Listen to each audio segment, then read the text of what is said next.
one of the things I just wanted to kind of share with you by way of introduction is that we're not stuck with the brains that we're born with, which for some of us is really good news, right? Because sometimes we've been taught the opposite of that, right? Which is that like we are simply this product of our DNA. And what has been passed on to us from our parents and our grandparents is what we are now stuck with. And so it's easy sometimes to think that the things that we struggle with regard to our minds comes from a place of just despair and hopelessness because there's nothing we can do about it. But I want to suggest this morning that there is, in fact, something that can be done about it. We're not stuck with the brains that we're born with. Neither do we have to be stuck with, if I could just speak spiritually for a second, we don't have to be stuck with what we've done or what we've been through. Here's a couple things Dr. Warren says in his book. He says, something is keeping you sad, sick, stressed, stuck, or constantly settling, and you want to get past it. But so far, nothing has given you a reason that things can be significantly better. And so while you can't control everything that happens to you, you have a lot more power over how you experience your circumstances than you might think. And so with that in mind, turn in your Bibles to John chapter 21. We are in this series, Now What? Living Life After the Resurrection. If Jesus has risen from the dead, then what does that mean for me in the ordinary course of my life? So John chapter 21, we were there last week, and we're going to be here at kind of midway through the chapter, starting in verse 15. And this is this famous kind of, well, if you've been around the Bible at all, then you might recognize this as a pretty famous or common story of restoration that happens between Jesus and Peter. Peter, who you remember, was guilty of denying Jesus as he was on trial for his life. And 3 times, Peter denied knowing Jesus. And up to this point, after the crucifixion of Jesus and his resurrection, there has been no kind of reconciliation between the two, considering what has happened. And so here we have that encounter. John chapter 21, verse 15, when they had eaten breakfast, you might remember Jesus is with a handful of the 12 disciples following this coming to where they were fishing on a boat and were unable to catch anything, and Jesus told them to throw the net on the right side of the boat, and they did, and they hauled in this massive catch. And so now they're on the beach eating breakfast. So when they had eaten breakfast, Jesus asked Simon Peter, Simon, son of John, do you love me more than these? Yes, Lord, Peter said to him, you know that I love you. Feed my lambs, Jesus told him. A second time he asked him, Simon, son of John, do you love me? Yes, Lord, he said to him. You know that I love you. Shepherd my sheep, Jesus told him.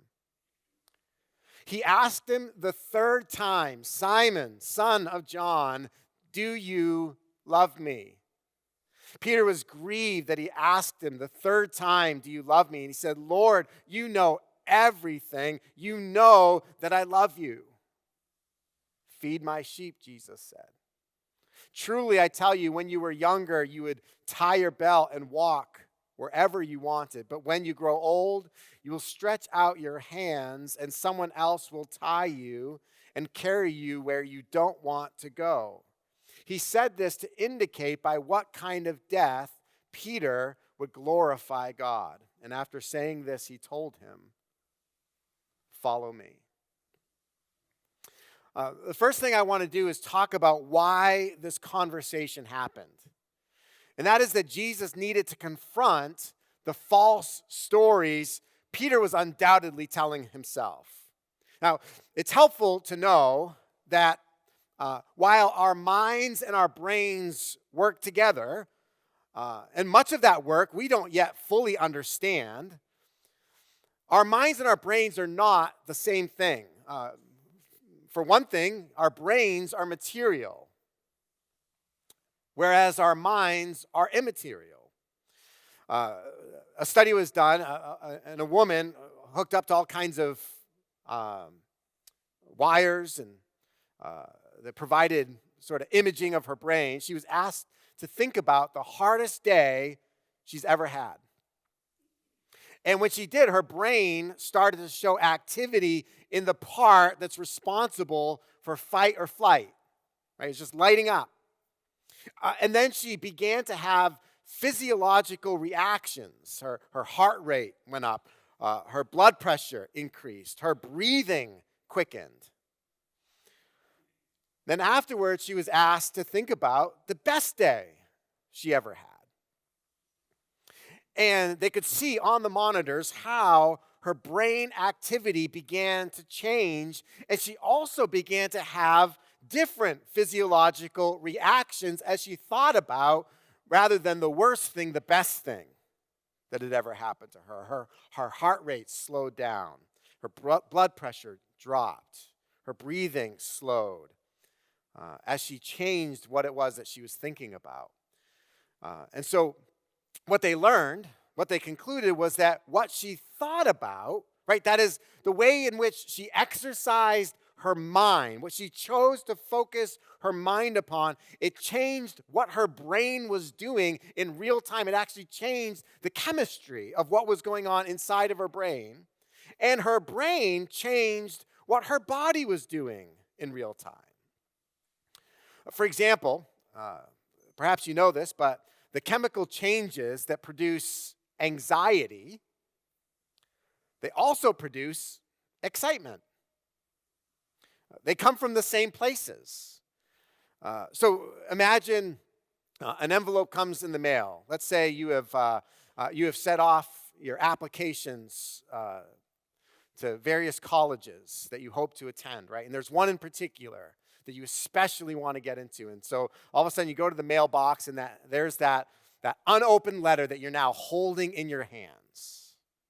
How do you feel about the contents of that envelope? Well, it depends on what you think, right? This is the place that you want to go. And let's just say that you have been telling yourself, you've been giving yourself this narrative that is a college that will never accept me. There's no way that they're going to take me. And so what feelings do you start to have as you're holding the envelope? They're probably negative feelings, right? Because you're expecting to open the envelope and find conclusive evidence that you were right all along. Oh, but let's say the opposite is true. Let's say that you have applied to that college and you know that you have all of the criteria for getting in. And now you hold the envelope. And rather than dread or fear, perhaps it's excitement. Because this is the letter you've been expecting. Now, maybe that doesn't mean a whole lot to you, but let's say that envelope that comes in the mail is from the Internal Revenue Service.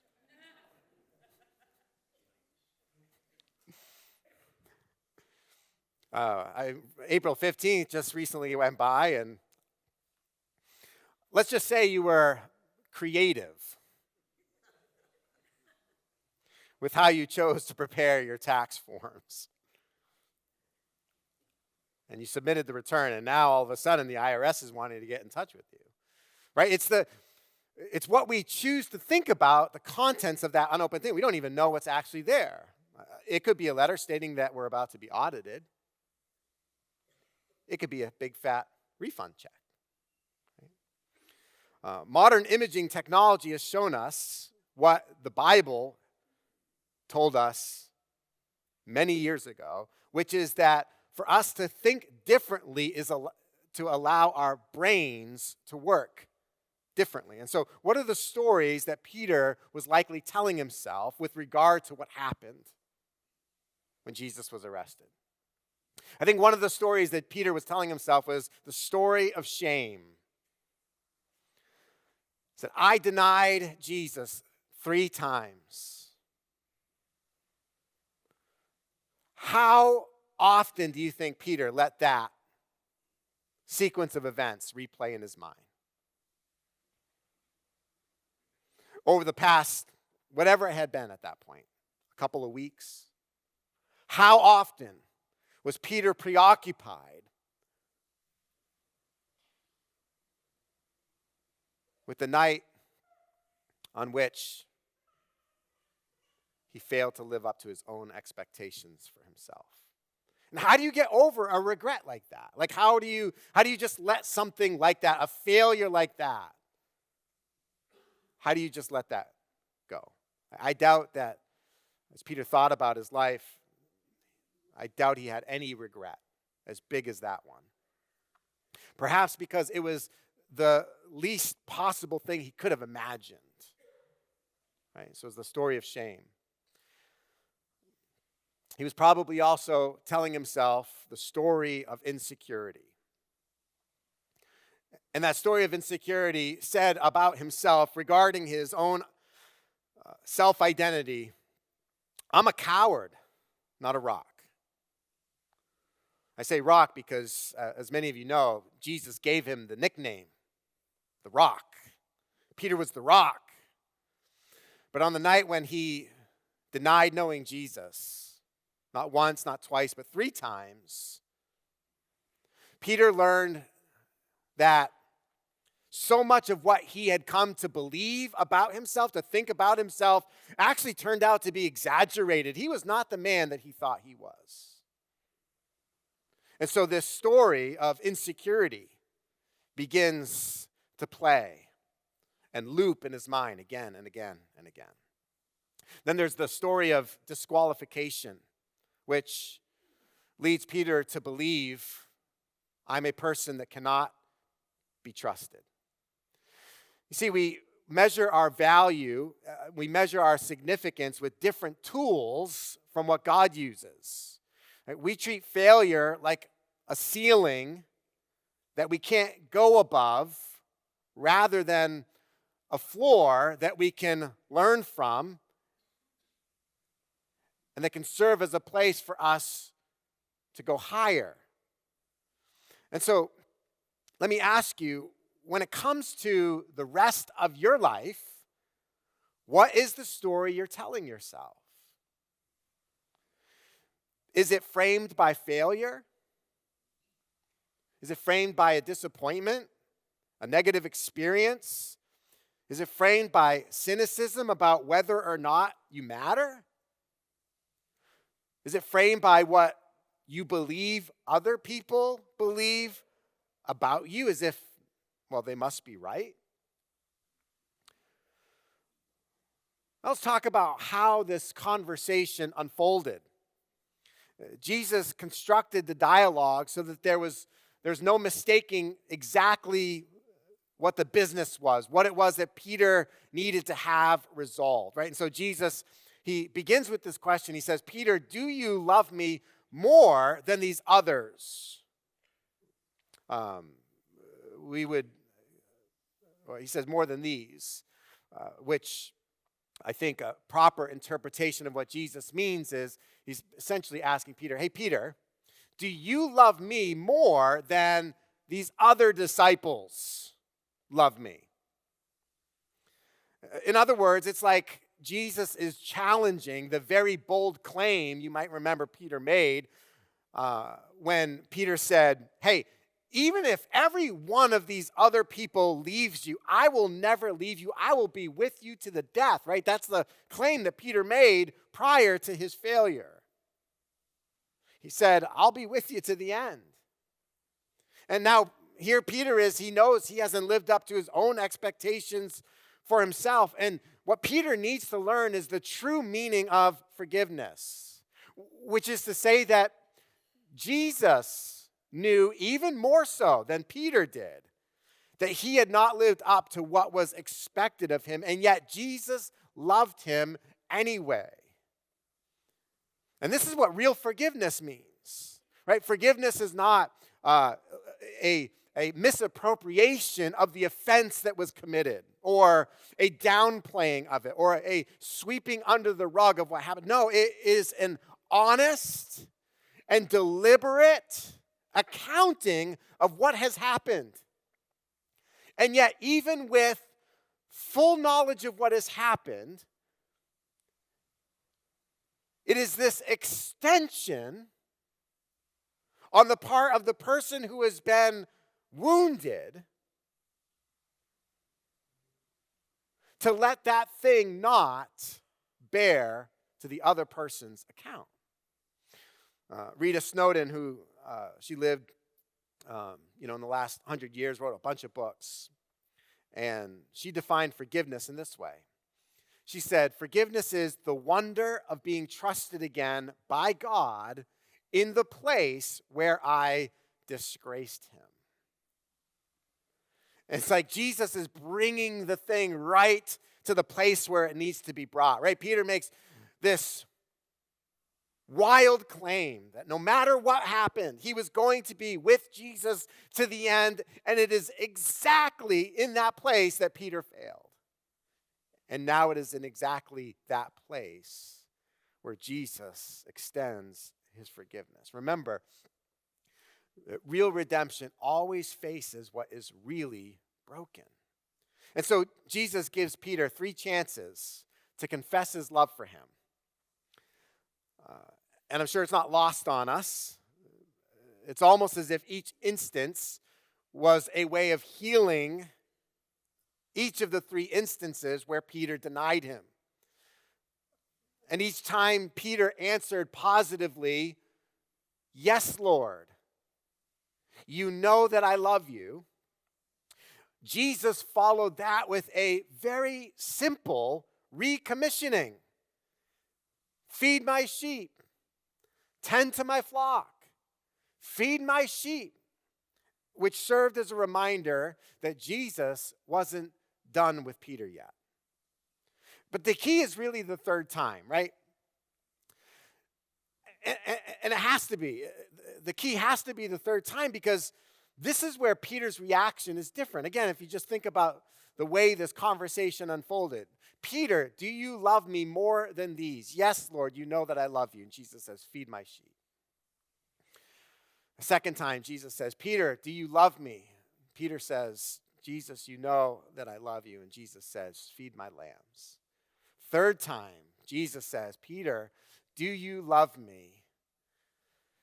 And Peter says, you know that I love you, but not before he is brought to fully face himself, right? We're told where he is described here as being grieved.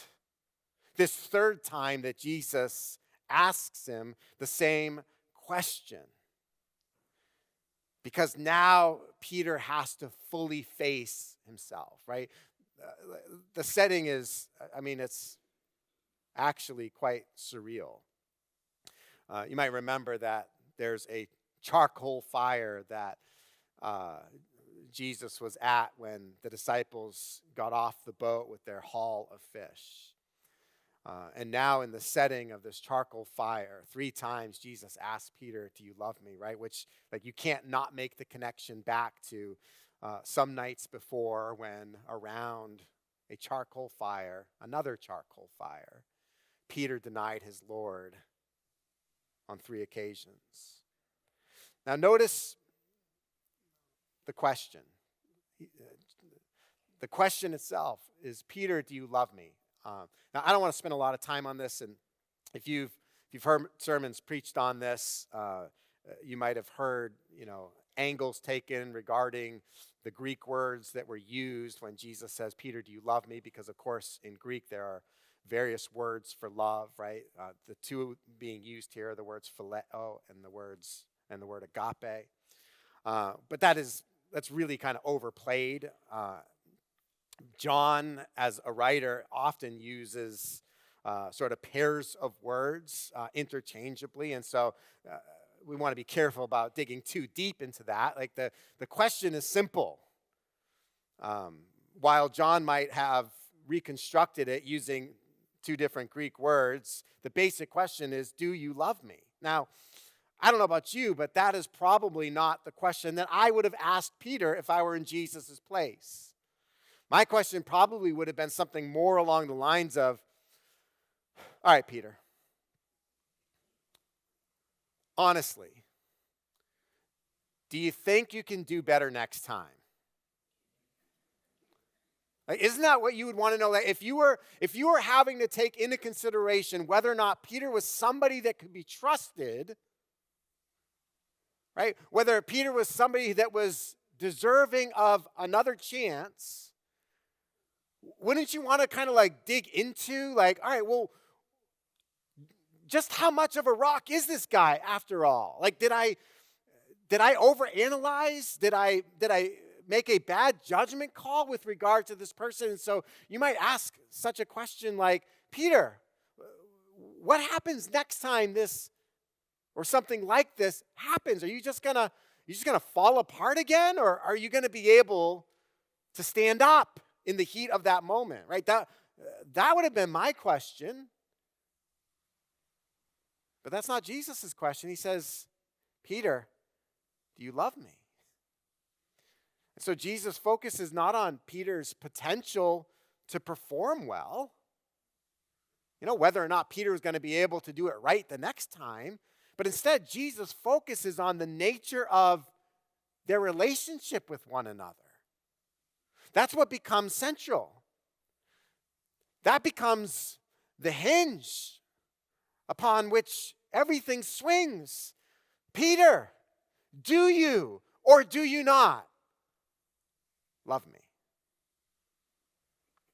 And if we properly understand love, like Jesus meant it, where it's not a feeling, but rather a choice of one's devotion and a commitment of one's affection, then we see that Jesus is concerned for Peter's heart more than he is about anything else. And so it's important that we're listening to the right story. We talked about 3 possible stories that Peter had been telling himself, replaying again and again in his mind. Now, earlier, because of his pride, Peter could only imagine how great he was capable of being when the ultimate moment came. But then, since his denials of Jesus, now he could only imagine how his future would be forever bound up in his failure. And so Peter was stuck. This is where Jesus finds him, on the beach that morning. He's stuck. The right story that Peter needed to be convinced of was not how strong he was, right? Affirming the pride that he once had in himself. And it was not the story of how weak he was. That was that he was nothing but a no-good failure. But rather, the story that Peter needed to be reminded of was how great Christ is. Christ who is in him. So let me ask you, what has Jesus placed in your care? Have you abandoned the assignment that he's given to you because of, let's say, there was a failure or there was some other untrue story that you've been listening to? Or if you're here and you're not a Christian, listen, undoubtedly there are certain things that have been entrusted to you for which you need to be responsible, for which you need to provide care. And what are you doing with that assignment? You see, like Peter, we can get ourselves stuck depending on what we're choosing to think about. Let me tell you something about what our minds tend to do, and that is that we rehearse our failures more than we rehearse forgiveness. And this is why we need to constantly be reminded through Scripture, and why we're often reminded in song, and why we're often reminded in prayer of the immensity of God's forgiveness toward us. Don't raise your hands, but how many of you have found yourselves from time to time focused far too much on the failure.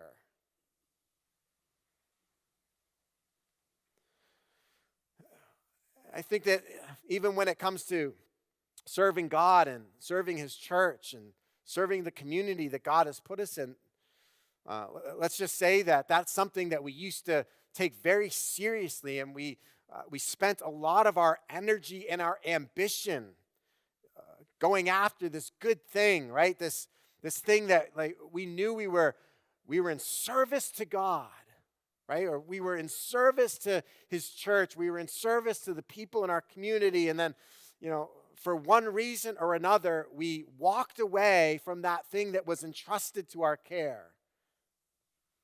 And chances are it was because of some of the negative things that happened. And it could have been one really big negative thing. It could have been just a pile of little negative things. But ultimately, they started to rob us of our joy and steal away our imagination for what God wanted to do in the future. And so we just kind of threw our hands up and walked away. And now as we kind of think back, maybe from time to time as we're, sitting here in our Christian lives, knowing that God wants more for us, that God wants more for our lives, we still just kind of sit there kind of stuck in our apathy, right? Because we're thinking about the last time. When I worked in that ministry or when I participated in that particular effort, and our minds they constantly rehearse the negative things that made us quit. And we forget about all of the probably many, many, many more things that had kept us going. Right? We rehearse our failures more than we rehearse forgiveness. We rehearse the negative far more than we rehearse the positive. We all know that growing up. That the things that we remember that were spoken into our lives, the things that we remember the best are the bad things and not the good things. And then what we need to understand from that is that our minds believe whatever they repeat, whether the thing is true or false. Was it true that Peter was a useless failure with no future? No, of course that wasn't true, but that didn't stop his mind from rehearsing that narrative again and again and again. Because our minds believe whatever they repeat. Doesn't matter if it's actually true or false.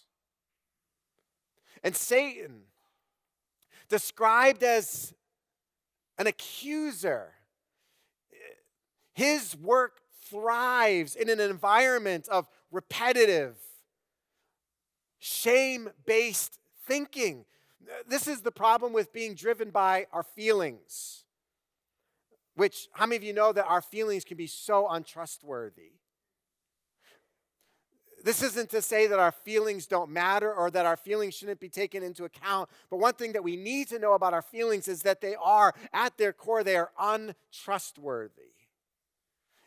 And we need to not be driven by our feelings, but be driven by what is true. In the book that I referenced, Dr. Warren talks about how our feelings, they do produce real physiological effects, right? Like your feelings will do things like make your heart start to pound or make you start to breathe faster. But what Dr. Warren suggests is that these physiological reactions that you're having toward your feelings, they ought to act like barometers. That is, pay attention to them and work to uncover what lies beneath those feelings. But don't let your feelings become the navigation system of your life.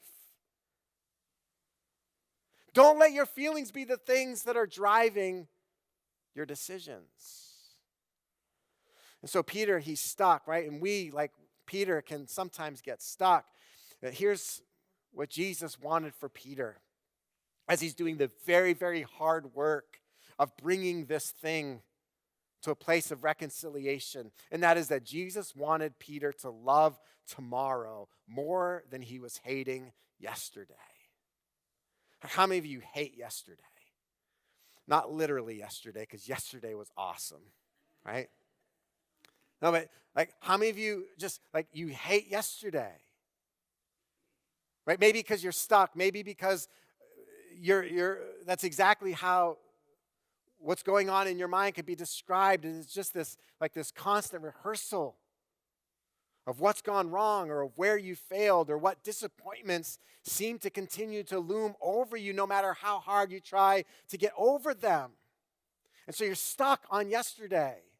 I want you to know this morning, Jesus wants for every single person in this room to begin loving the idea of tomorrow more than we hate yesterday.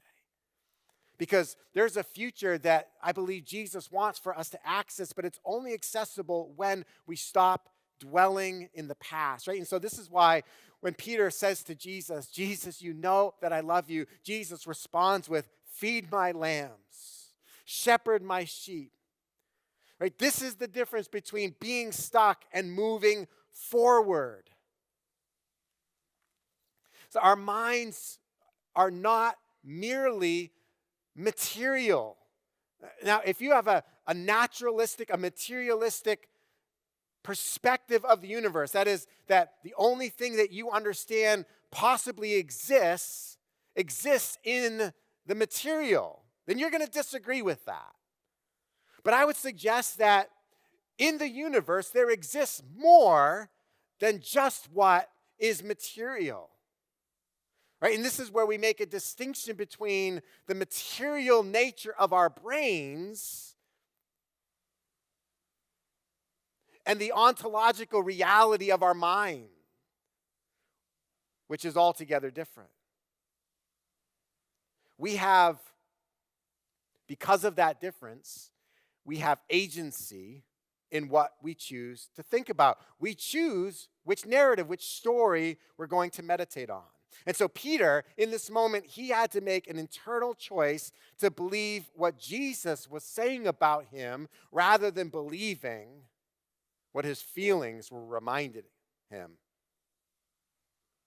of what he should know about himself.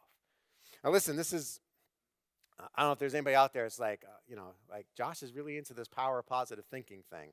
I'm not. I mean, I'm a pretty positive person, personally. Like I tend not to like dwell too much. It doesn't mean I'm not cynical. I mean, I'm cynical, right? But cynicism is more about me being pessimistic about you. And I'm far more pessimistic about you than I am about me. But this isn't about the power of positive thinking. It looks like we know that in the world bad things happen, right? People get hit by a bus and die. Like tragedies occur, right? And there's no amount of like positive thinking that we can do that can actually make some of those things not happen. Right? You can't say like when an event like that occurs in our lives, it's like, oh, I must not have been thinking positively enough, and therefore the universe found a way through the back door to get to me. Right? So it's not about the power of positive thinking as we are commonly led to think about such a thing, but rather it is a right thinking that's aligned with reality and truth. Like the psalmist says in Psalm 126, verses 5 and 6, those who plant in tears will harvest with shouts of joy. Think about that. This idea that like in our lives, sometimes there can be things, like two things that are true at the same time that don't necessarily seem to go together. Those who plant in tears will harvest with shouts of joy. They weep as they go to plant their seed, but they sing as they return with the harvest. So feelings are not facts. If they were, then the people in this poem, in the psalm, they'd never go out to plant their seeds. Right? If they were making their choices, if they were making their decisions based upon what they were feeling, they would never go out into the fields to plant. And if we believe that everything we feel is true, we might conclude that we are obligated to react to every emotional signal that hits our bodies. This leads us to assume that external events can control our internal state, a belief that numerous studies have shown to be associated with things like depression and anxiety and hopelessness. This includes what happens when we feel like we're being threatened. Think about a time when you felt like there was a threat. And sometimes we can feel like we're being threatened even when there's no real threat to be found. It might be the way that we perceive a person looked at us, right? Or how we interpret a text message that we got, or an assumption that we make about what is motivating another person. See, if we're unaware of the emotional signals that happen when a threat is purely imagined, we might create and we might react to feelings when, truth be told, nothing bad is actually happening. And so we can't be driven by our feelings. And then we need to choose to focus our minds on what is true. And so Jesus concludes this conversation, verse 19. He says, after saying this all, he told them, follow me. He said, follow me. Which is interesting because, as far as we know, it's the first thing he told Peter to do, right? Follow me. And now, after the years that they've spent together, the years of preparation, getting Peter ready for what the rest of his life was meant to be, and even after having had all that preparation, Peter still falls flat on his face during his greatest moment of testing. And so Jesus picks him up. He puts him back on his feet. He recommissions him. And he says to him the same words that began their journey. Follow me. I want you to think about Peter lived for some years after this. Decades, probably. What do you suppose flashed through Peter's mind every time he heard a rooster crow? How many of you imagine Peter chose, I'm never having roosters? And we know why, right? Because undoubtedly, when he heard that rooster crow, there had to have been this initial, gut reaction to that sound that flashed him back to that night. He would have had the same automatic reaction, which was negative and produced shame. But in that moment, he had to choose to fix his mind on what was real truth, which is that he was forgiven. The truth that the strength of Christ in his life was magnified even in his weakness. That shame was not his story. And that he wasn't disqualified from all the good that God wanted to do in his life for the rest of his life. You know, whatever, we know this about the brain, like when we're doing things with our bodies, whatever that activity is, our brain is actually being rewired so that we can do that thing better. This is why we practice things. This is why we work on things, because the actual playing out of it with our bodies helps for our brain to rewire itself so that we can continue to perform that activity even better in the future. Your brain is always listening for you to tell it what to care about.